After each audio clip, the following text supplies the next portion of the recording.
Trump চারটা বিষয়ের একটা ব্যালেন্স করতে পারছেন না, যে কারণে উনি আটকা পড়ে গেছেন, মানে আমেরিকা আটকা পড়ে গেছে চারটা পয়েন্টের ভেতরে। আমার আল্লাহ, আমার কোরআন, আহ, তাতে মানুষের থেকে বড় তো আমি কিছু দেখি না। এবং আমার কোরআন, আমার ধর্ম তো মানুষকে সব থেকে বেশি স্পন্সর করে, মানবতাকে সব থেকে বেশি স্পন্সর করে, মানুষে মানুষে ভালোবাসাকে সব থেকে বেশি স্পন্সর করে, অন্যায়কে সব থেকে বেশি ঘৃণা করে। তো আমরা যদি ধর্মটাকে পাশেও রাখি, আমরা যদি ন্যায়ের পক্ষে থাকি, তাহলে তো আমাকে ইরানের পক্ষে থাকতে হয়। কারণ আমরা আমাদের জীবদ্দশায় গাজার মতো এরকম নৃশংসতা আমরা দেখি নাই। তো আমরা যদি মানবতার পক্ষে থাকতে চাই, তাহলেও তো ইরানের পক্ষে থাকতে হয়। আমরা যদি ন্যায় বিচার চাই, তাহলেও তো ইসরায়েলের পতন চাইতে হয়। তো আমি আমার ধর্ম অথবা আমার জ্ঞান, আমার কমন সেন্স, আমি যে বিচারে যাই না কেন, আমাদেরকে ইরানের পক্ষে থাকতে হয়, এটাই আমার মন বলে, এবং আমার বিশ্বাস, আমার ধর্মও তাই বলে। একই সাথে আহ, এই বিষয়ে একটু আগে রিয়াদ ভাই অনেক কথা বলেছেন, বাট আমি শুধু একটা বিষয় একটু হাইলাইট করতে চাই, যে এই ইরান এবং আরো ওয়ার্ল্ডের ভিতরে এই সম্পর্কটা এরকম কেন। এই সম্পর্কটা আসলে নতুন না, এটা হাজার বছরের। এই এই এই এই বিষয়টা ইসলাম ধর্মের আগে থেকে। তিনটা কারণ, এর মেনলি এর কারণ হলো তিনটা। প্রথম কারণটা হলো যে ঐতিহাসিক কারণ, যে আমরা সবাই জানি যে ইরানের সভ্যতা 5,000 বছরের সভ্যতা, এবং এই 4,000 বছর ধরে ইরান সবসময় সভ্যতার পিকেই ছিল। আমরা দেখেন যে গ্রিক সভ্যতা বলি, এনশিয়ান গ্রিক সভ্যতা বলি, আপনার এনশিয়ান ইজিপ্ট সভ্যতা বলি।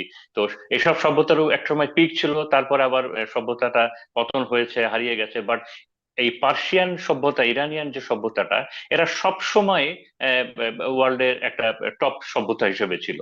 পাশাপাশি যে আরব ভূখণ্ড যারা, তারা সেই আরব বেদুইন জিপসি লাইফ, মানে তাদের আসলে ওই ধরনের কোনো কালচার ছিল না।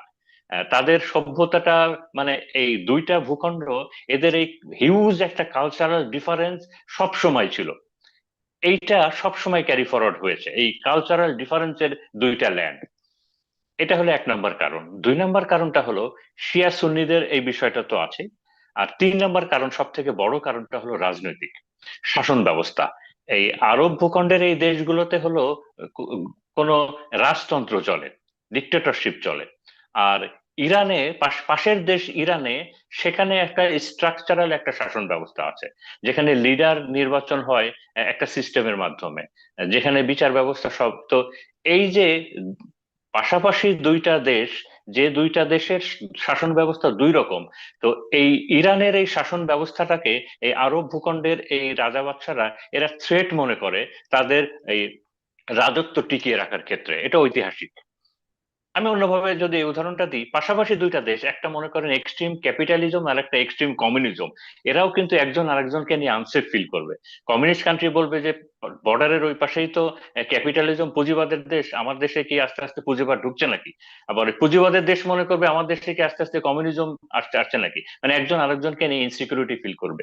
তো এই তিনটা কারণেই মেনলি এদের এই আরব ভূখণ্ডের সাথে ইরানের দীর্ঘমেয়াদী শত্রুতা।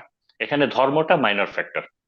তো এখানে এবার আমি আমার মূল আলোচনায় আসি। দেখেন, আহ, এটা আমরা সেনাবাহিনীতে শিখেছি, যে কোনো একটা মিলিটারি থিঙ্কার উনি বলেছিলেন যে যুদ্ধে যাওয়ার আগে এনিমি, তোমার শত্রু যদি ডেসপারেট এনিমি হয়, তাহলে তোমার হিসাব কিন্তু নতুন করে করতে হবে। তোমার সাধারণ শত্রু আর ডেসপারেট এনিমি, তো এই ডেসপারেট এনিমির ক্ষেত্রে তোমার স্ট্র্যাটেজি কিন্তু অন্যরকম হতে হবে। একই সাথে আর একটা বিষয়ে, এটা একটা ইউনিভার্সাল সত্য, যেটা হলো যে তুমি যদি কোনো দেশে আক্রমণ করতে চাও, এটা একটা মিলিটারি থিঙ্কিং, এটা মিলিটারি টিচিং হলো, যে তুমি যদি কোনো দেশে আক্রমণ করতে চাও, তবে ওই দেশের তিনটা জিনিস নিয়ে তোমাকে আগে স্টাডি জানতে হবে ভালো করে। তার একটা হলো ওই দেশের হিস্ট্রি, ওই দেশের কালচার, এবং ওই দেশের মানুষের অভ্যাস। যে যেমন পৃথিবীতে অনেক দেশ আছে, যেমন সুইজারল্যান্ড, সুইডেন, এরকম অনেক কিছু দেশ আছে, যেসব দেশে আপনি ইতিহাস ঘাটলে দেখবেন যে আহ, বাইরের একটা শক্তি এসেছে, বড় শক্তি, তারা আক্রমণ করেছে, তারা তবে এই দেশগুলো যে স্যারেন্ডার করেছে, যে না ভাই তোমরা অনেক শক্তিশালী, তোমাদের সাথে পারবো না, আমরা তোমাদের টার্মস এন্ড কন্ডিশন মেনে নিচ্ছি, আমরা তোমাদের অনুগত হয়ে থাকবো, ট্যাক্স দিব, এরকম। আবার অনেক দেশ আছে যে তারা এই প্যালেস্টাইনের মতো, আফগানিস্তানের মতো, ইরানের মতো, জাপানের মতো, যে না আমরা বর্ষতা মানবো না, আমরা ফাইট করে যাব। তো এই জন্যই বলছি যে আহ, আপনার হিস্ট্রি, কালচার এবং হ্যাবিট, এই তিনটা জিনিস জেনে তারপরে আক্রমণে যেতে হয়। একই সাথে আরেকটা বিষয় আমি বলতে চাই যে এই যে যুদ্ধটা হচ্ছে, এটা কিন্তু দুইটা দেশের ভিতরে যুদ্ধ না, মানে it is not a war between two states. এই যুদ্ধটা হলো আহ, আহ, একটা ডিফারেন্ট মডেল অফ ওয়ার, যেটা মিলিটারি থিঙ্কাররা বলছেন, যে এক পক্ষের শক্তি, যাদের শক্তিটা হলো এক পক্ষের শক্তিটা হলো যে তাদের সারা ওয়ার্ল্ডের একটা হিউজ ইন্টার কানেক্টিভনেস আছে, মানে দেশগুলোর সাথে একটা হিউজ কানেক্টিভিটি আছে, সম্পর্ক আছে, ডোমিনেন্স আছে। তারপরে পুরা ইন্টার গ্লোবাল ইকোনমি এবং গ্লোবাল যে এনার্জি, এই ফ্লোটা তারা কন্ট্রোল করে। আবার যে ইনফরমেশন এবং মিডিয়া যেটা আছে ওয়ার্ল্ডে, এগুলো তারা ডোমিনেট করে। এইটা হলো একটা গ্রুপ, তাদের শক্তির জায়গা। পাশাপাশি আরেকটা যে গ্রুপ আছে, তাদের হলো কি পয়েন্ট হলো দুইটা, একটা হলো সার্বভৌমত্ব, আর একটা হলো নিজের আইডেন্টিটি সেফগার্ড করা। যে এইটার আবার মূল শক্তি হলো তাদের আইডিওলজিক্যাল যে বিশ্বাস, একই সাথে তাদের ধর্মীয় বিশ্বাস। তো তার এই জন্য পণ্ডিতরা বলছেন যে এই ধরনের একটা যুদ্ধে নেগোসিয়েশন হয় না। এই ধরনের একটা যুদ্ধে নেগোসিয়েশন হয় না, নেগোসিয়েশন কাজ করে না। এটার ফলাফল হয় দুইটা, একটা হয় পুরনো বন্দোবস্ত নতুন করে ফেরত আসে আরো শক্তিশালী ভাবে, অথবা নতুন একটা ওয়ার্ল্ড অর্ডার তৈরি হয়। তো এবার আমি আহ, এই মুহূর্তের যে পরিস্থিতিটা, আজকে আমি রয়টারের একটা অ্যানালাইসিস শুনলাম।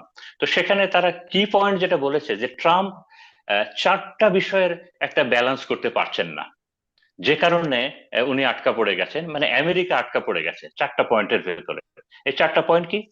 একটা হলো যে তার মিলিটারি পাওয়ার, মিলিটারি ক্যাপাবিলিটি। আর একটা হলো তার যে ইকোনমিক্যাল যে সাস্টেনেবিলিটি আছে। এখন আহ, আর তিন নাম্বারটা হলো তার হলো, আমি একটু এক্সপ্লেন করছি পরে। তিন নাম্বারটা হলো যে তার ডিপ্লোম্যাটিক প্রেশার, এবং চার নাম্বারটা হলো টাইম। মানেটা হলো যে তার যেমন আমরা টের পাচ্ছি যে যুদ্ধে যুক্তরাষ্ট্রের আমেরিকার এই মিডল ইস্টটা খুব দরকার, মিডল ইস্টের পেট্রোডলারটা খুব দরকার, মিডল ইস্টের তেল ক্ষেত্রগুলো তার দরকার। এই পুরা মিডল ইস্টের জন্য ক্ষতি না হয়, এই বিষয়টা এনশিওর করা যুক্তরাষ্ট্রের জন্য খুব দরকার, যুক্তরাষ্ট্রের আমেরিকার সার্ভাইভালের জন্য খুব দরকার। তো কাজেই সে যদি অতিরিক্ত ফোর্স অ্যাপ্লাই করে, তাহলে আবার তার এই ইকোনমির যে সাস্টেনেবিলিটি, এইটা ক্ষতিগ্রস্ত হবে। তার মানে তার ফোর্স অ্যাপ্লাই করতে হবে এই অঞ্চলটা কতটুক? ভালো থাকা, এই অঞ্চলের তো বেশি দরকার সঠিক। হলো যুক্তরাষ্ট্র। হুম। তো সে যদি বেশি ফোর্স অ্যাপ্লাই করে, তবে তার ইকোনমি বেশি আকারে ক্ষতিগ্রস্ত হবে। তো এই ব্যালেন্সটা এক্সাক্ট। করা, এই ব্যালেন্সটা সে করতে পারছে না। একই কারণ সাথে আহ, যুক্তরাষ্ট্রের ইকোনমিটাই তো নির্ভর করে মধ্যপ্রাচ্যের উপর।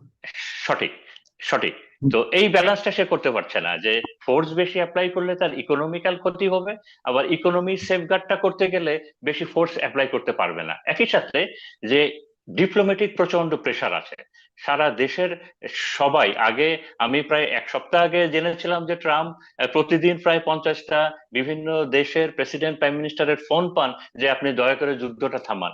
আর এখন নাকি এই প্রেসারটা ভেতরে বাইরে আরো অনেক। একই সাথে সময়, কারণ হুম। সময় চলে যাচ্ছে, এই সময় চলে যাচ্ছে, যুদ্ধের ব্যয় বের হয়ে যাচ্ছে।